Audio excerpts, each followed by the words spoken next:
लो सज्जनों तो मित्रों फैसलाबाद ਨੂੰ खूबसूरत बनाने वास्ते ना ਜ਼ਿਲ੍ਹਾ इंतजामिया बड़ी मुतहरक है। जिस तरह कि ਅੱਜ मैं कचहरी बाजार ਦੇ ਵਿੱਚ ਖਲੋਤਾ कचहरी बाजार ਦੇ ਵਿੱਚ ਕਾਫੀ ਕੰਮ ਕੁਮ ਹੁੰਦਾ ਪਿਆ ਵਾ ਲੇਕਿਨ ਤਾਜਰ ਬੜੇ ਪਰੇਸ਼ਾਨ ਆ। ਤਾਜਰਾਂ ਦਾ ਗਲਾ ਘੁੱਟ ਦਿੱਤਾ ਗਿਆ ਵਾ ਕਿਉਂ ਕਿ ਭਾਜੀ ਦੁਕਾਨਾਂ ਵੇਖੋ ਦੁਕਾਨਾਂ ਬਿਲਕੁਲ ਬੰਦ ਪਈਆਂ ਗਾਹ ਕੋਈ ਨਹੀਂ ਆ ਰਿਹਾ ਲੱਖਾਂ ਰੁਪਏ ਕਿਰਾਇਆ ਵਾ ਮਜ਼ਦੂਰਾਂ ਦੀ ਤਨਖਾਹ ਵਾ ਢੇਰ ਸਾਰੇ ਕੰਮ ਲੇਕਿਨ ਸਿਰਫ अपने ठेकेदार अपना काम करते पे साडे नाल कुछ कॉन्ट्रैक्टर मौजूद है इन्हां नूं पुछदे आ किन्ना क टाइम है। अस्सलाम वालेकुम भाईजान। वालेकुम सलाम। किन्ना टाइम है भाईजान किन्ने टाइम दे विच कॉन्ट्रैक्ट होना किन्ने टाइम च सारा तैयार हो जाएगा इंशाल्लाह ताला सर जो हमें टारगेट मिला है 31 मार्च तक इंशाल्लाह ताला हम 100% अपनी कोशिश करेंगे इसको 31 मार्च तक कंप्लीट किया जाए और जो भी लोगों की परेशानी है उसको दूर किया जाए। दूर तो किया जाए लेकिन गल है कि देखो तुसी दिन टाइम काम करते पे ये भी तुसी रात नूं कर लो। सर रात को भी हमारा काम होता है रात बेशक चेक कर लीजिएगा रात 12-1 बजे तक हमारी टीम काम कर रही होती है और इंशाल्लाह ताला जो हमें टाइम है 31 मार्च से पहले ये लोगों की परेशानी भी खत्म हो जाएगी और इससे बनने से लोगों के लिए फायदा ही होगा। ये 2-3 माह की तंगी जरूर है लेकिन इससे लोगों के लिए बेहतरी आएगी और एक अच्छा विजन मिलेगा लोगों को।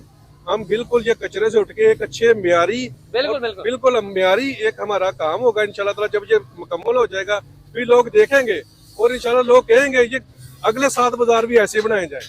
बिल्कुल इदा बनाए जाते साडा मेरा फिर वही सवाल मैं ये कहना वा तुसी कहंदे रात 12-1 बजे तक काम करदे हैं बिल्कुल तुसी करदे बहुत अच्छा करदे। मैं कहना बाहर दे मुल्कां दी गल करिए सऊदीया दी गल करिए रमजान च ड्यूटी रात दी दी हो जांदी है ਤੁਹਾਡੀ ਵੀ ਲੇਬਰ ਹੋਏਗੀ ਤੁਸੀਂ ਵੀ ਪੜ੍ਹੇ ਲਿਖੇ ਜ਼ਾਹਿਰ ਤੁਸੀਂ ਬੜਾ ਟਾਈਮ ਤੋਂ ਕਰ ਰਹੇ ਹੋ ਇਹ ਕੰਮ।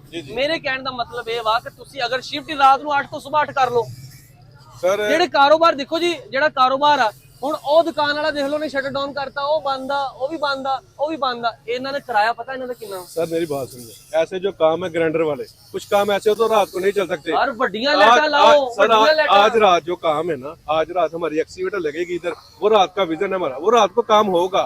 ऐसे काम रात को हो सकते हैं कुछ काम ऐसे हैं जो रात को नहीं हो सकते क्योंकि मेरी बात सुने कई काम ऐसे हैं चिराई लग रही है हमारी ऊपर दुकानों के ऊपर चढ़ना उनके दुकानों वाले से इजाजत लेनी उनके सब कुछ खत्म करना फिर ऊपर चढ़ना ऐसे काम कुछ काम दिन को हो रहे और रात को भी काम हो। इजाजत दुकान वाले ने सब ने देती क्योंकि बनाना ही गवर्नमेंट ने पैसा ही गवर्नमेंट लाना दिन भी होगा रात भी होगा। गल इत्थे देखो अगर अकेला रात को ठेका होना करोड़ों रुपए ठेका है बिल्कुल है ना ਤੇ ਸਰ ਤੁਸੀਂ ਇਹਨਾਂ ਦੀ ਮਜ਼ਦੂਰਾਂ ਤੋਂ ਨਾ ਗਲਾ ਘੁੱਟੋ ਤੁਸੀਂ ਆਪਣਾ ਥੋੜਾ ਜਿਹਾ ਘੁੱਟ ਲਓ ਆਪਣੇ ਬੰਦੇ ਜ਼ਿਆਦਾ ਲਾ ਲਓ ਆਪਣੇ ਬੰਦੇ ਨੂੰ ਕੋਈ ਯਾਰ ਰਾਤ ਦੀ ਥੋੜਾ ਕੰਮ ਜ਼ਿਆਦਾ ਕਰੋ। दिन रात करेंगे तो 3 माह में खत्म होगा दिन को भी चलाएंगे रात को भी चलाएंगे। लेबर ज्यादा लाओ ना लेबर कितनी काम कर रही है इस टाइम सर 45 बंदे काम कर रहे हैं इस वक्त। अच्छा ये जगह 100 कर लो सर हो सकता है रात को रात वाले भी आ जाएंगे 100 करो ना 100 देखो हुन 45 सर अभी 3 दिन हुए काम शुरू होने को 3 दिन में 100 बंदा नहीं अभी काम का भी हमें सब कुछ डिजाइन मिल जाना है इंशाल्लाह ताला फिर 100 की बजाय 200 भी बंदा लग जाए। चलो अल्लाह खैर करे। लो जी ਅਸੀਂ ਦੇਖਦੇ ਹੈਗੇ ਆ ठेकेदार ने जनाब ਤੁਹਾਨੂੰ ਤਸੱਲੀ ਦੇਤੀ ਆ ਕਿ ਇਨਸ਼ਾਅੱਲਾ ਜਲਦੀ ਕੰਮ ਮੁਕਾ ਦੇਣਗੇ ਲੇਕਿਨ ਅਸੀਂ ਵੇਖਦੇ ਆ